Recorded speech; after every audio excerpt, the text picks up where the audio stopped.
أعوذ بالله من الشيطان الرجيم بسم الله الرحمن الرحيم وصلى الله على سيدنا محمد وعلى آله الطيبين الطاهرين وصحابة رضوان الله تعالى عليهم أجمعين من تبعهم بإحسان إلى يوم الدين أما بعد السلام عليكم ورحمة الله تعالى وبركاته. I don't recognize any of the faces that were there last time, so unless you've done the, are you familiar with this text at all? Okay, so I feel guilty now because I don't want to go back, but what I'll do is I'll give you a synopsis. More than 1,000 years ago, have any of you been to Fez in Morocco? Yeah? Yes? Yes? You've been to Bab al-Futuh? Yes. The massive graveyard? Okay. The author is buried there. In his original stock is Spanish. He's Andalusian. They moved and settled in Fez, but they're originally Ansari, from Medina, the family. He was a master of all the sciences that you can think of, but he specialized in qira'ah. A lot of his works on recitation of the Quran are in print. Majority of his work is not in print. He became famous for this poem, which is more than about 319 verses long. He based it on the hadith of Sayyidina Jibreel alayhi salam. Are you familiar with that hadith? No? Okay. I'll tell you what our scholars, it's famous as the hadith of Jibreel, but the Maliki scholars, they don't call it that. They call it Sunnah. The foundation or the mother of the Sunnah. It's literally, it lays the groundwork for the Sunnah. Now, by Sunnah doesn't mean, how long your beard is or what the Prophet ﷺ did or not. By Sunnah is meant Aqidah. Because that was the traditional understanding of the word.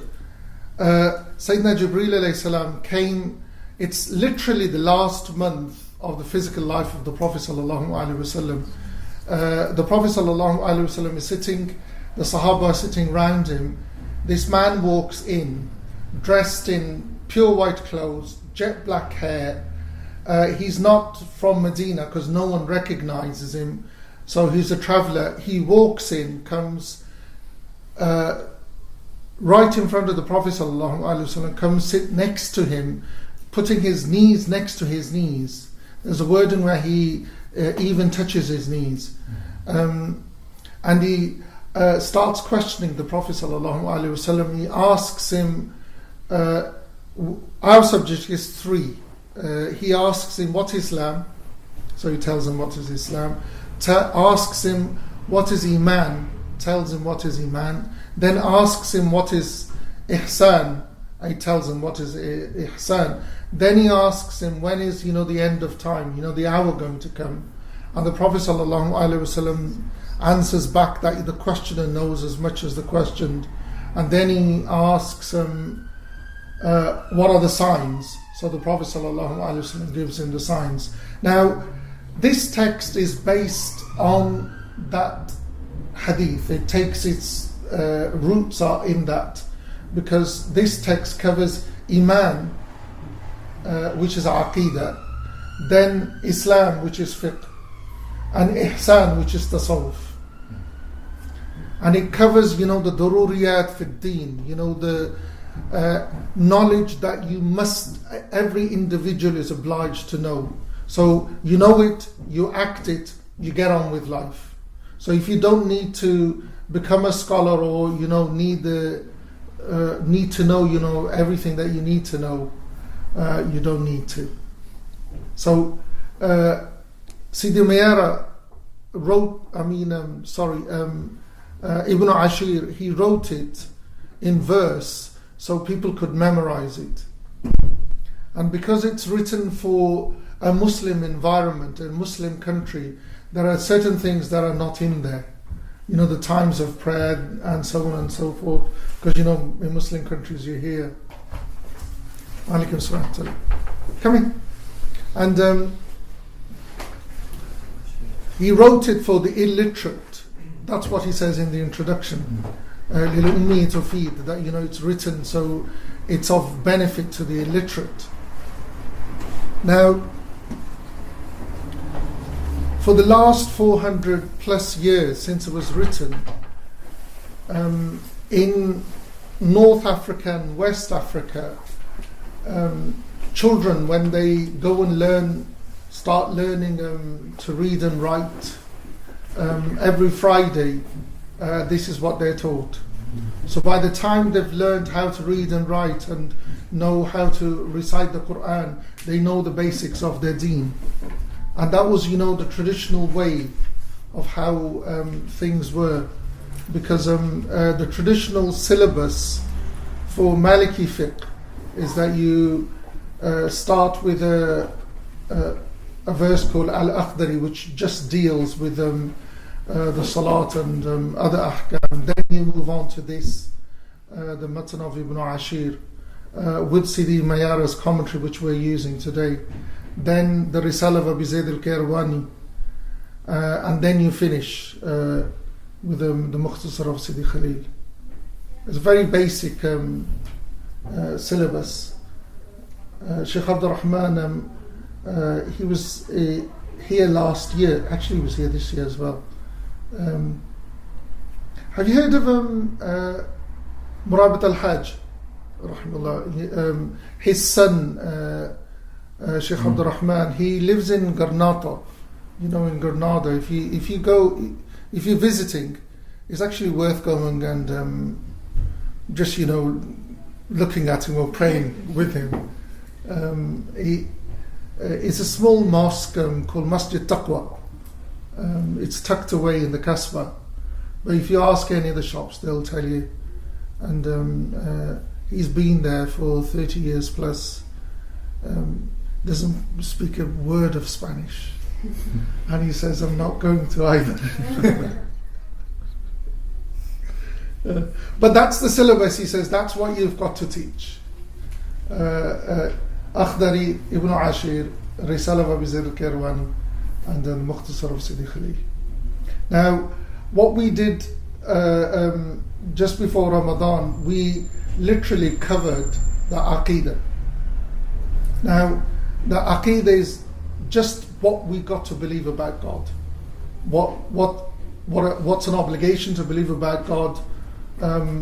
What's possible and what's impossible from a point of belief, and then about the Prophet ﷺ, and then other bits and bobs. That's what we covered last month, and that's a section that the first 49 verses. So now we move on to we're on verse 48, but the heading is Muqaddimatu min al-Usul. I rely on the commentary, the explanation of Sidi Mayara. Now, Sidi Mayara is the student of, again, he's a Farsi scholar. A lot more of his works are in print than of Sidi Ibn Ashir. His explanation. By the way, this is not the whole book is not his explanation. His main commentary, his Shar Kabir, is this big. This is Sidi Hamdoun's Hashia. It's a small Shar Sagir, or the minor commentary. He literally explains things that we need to know. A lot of the grammar I'll skip because it doesn't make sense to English speaking people. But the whole idea is we're trying to understand. So, muqaddamatu min al-usul. Usul literally comes from, roots, the asl. So this is an introduction to the roots. Now,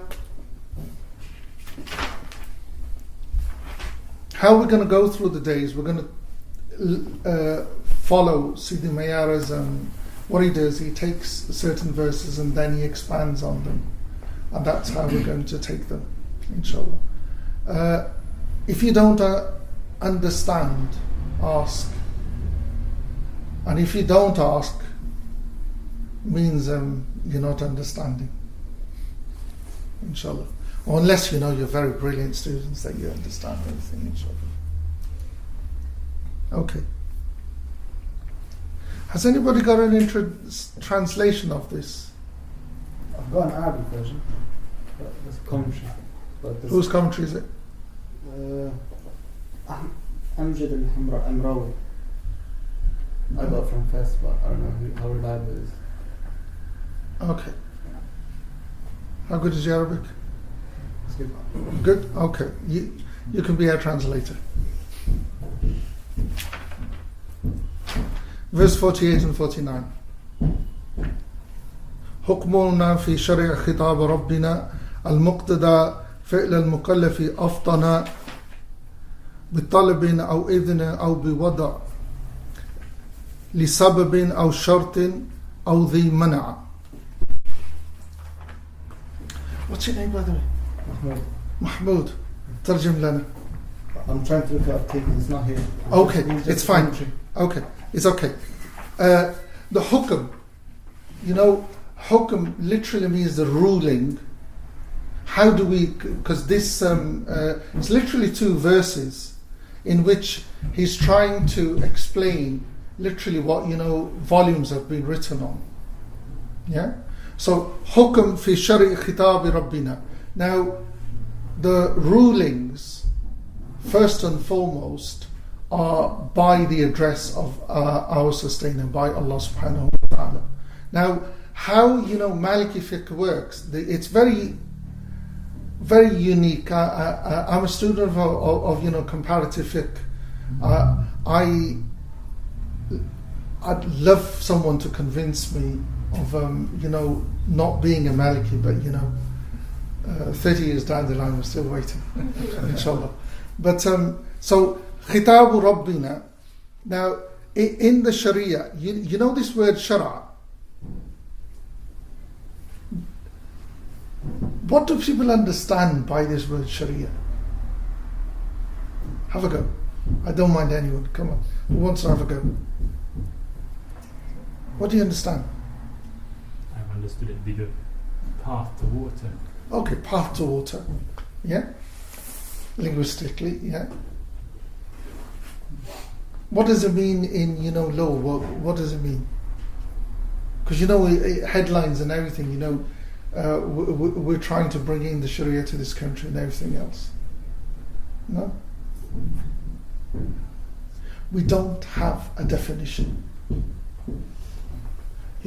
If you ask a serious student of knowledge, what does Sharia mean? He'll be stuck. He'll give you, a lot of, the watering place. But what does it mean? It's easier to define fiqh than it is than to define Sharia. Because Sharia is no one, have you ever come across someone says, I'm a student of the Sharia? Have you come across anyone? You'll find students of hadith, tafsir, fiqh, tasawwuf.